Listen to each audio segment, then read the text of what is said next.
warahmatullahi wabarakatuh. Kami dari kelompok 2, kami di sini akan memaparkan progres hasil dari observasi kami yang kami lakukan di Kejaksaan Negeri Pamekasan yang bernarasumber dengan Ibu Jaksa, yaitu Ibu Yurike Adriana, SHMH, selaku Jaksa Spesialis Anak.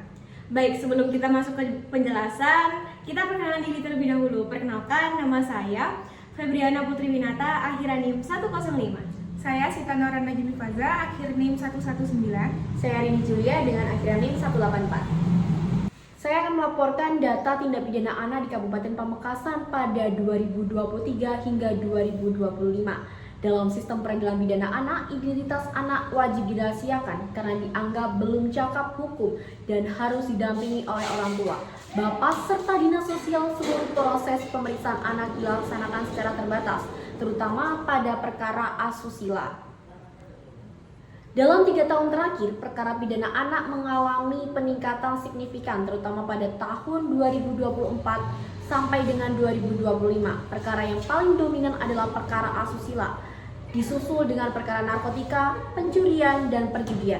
Sebelum 2023, jumlah perkara masih sekitar 5% perkara per tahun, namun naik menjadi belasan perkara pada tahun 2025. Faktor penyebab dari peningkatan kasus yakni pengaruh media sosial dan juga gadget yang tidak terawasi, pergaulan, kondisi keluarga, penyalahgunaan anak sebagai kurir dalam kasus narkotika. Kasus yang akhir-akhir ini viral di Kabupaten Pamekasan, yaitu salah satu kasus menonjol adalah pengeroyokan dan pembunuhan di depan Masjid Jami Pamekasan yang melibatkan antara geng motor. Kasus tersebut mendorong pemerintah daerah menerbitkan kebijakan, yaitu pembatasan jam malam untuk anak hingga pukul 22.00. Selanjutnya yaitu ada proses dan kebijakan penanganan anak, yang diawali dengan diversi sebagai prioritas. Dalam peradilan pidana anak, diversi adalah langkah utama. Proses peradilan lanjutan hanya dilakukan apabila diversi gagal atau ancaman pidana melebihi 5 tahun. Selanjutnya yaitu jenis tindakan yang diberikan kepada anak. Tindakan yang sering diterapkan meliputi pelatihan kerja, pengembalian kepada orang tua, penitipan di yayasan atau pondok, serta pembinaan sosial. Selanjutnya yaitu litmas oleh Bapas. Sebelum sidang, Bapas menyusun laporan litmas berisi kondisi keluarga, pendidikan, perilaku anak, serta keadaan sosial ekonomi. Jaksa dan hakim wajib mempertimbangkannya. Selanjutnya yaitu tantangan dalam persidangan anak.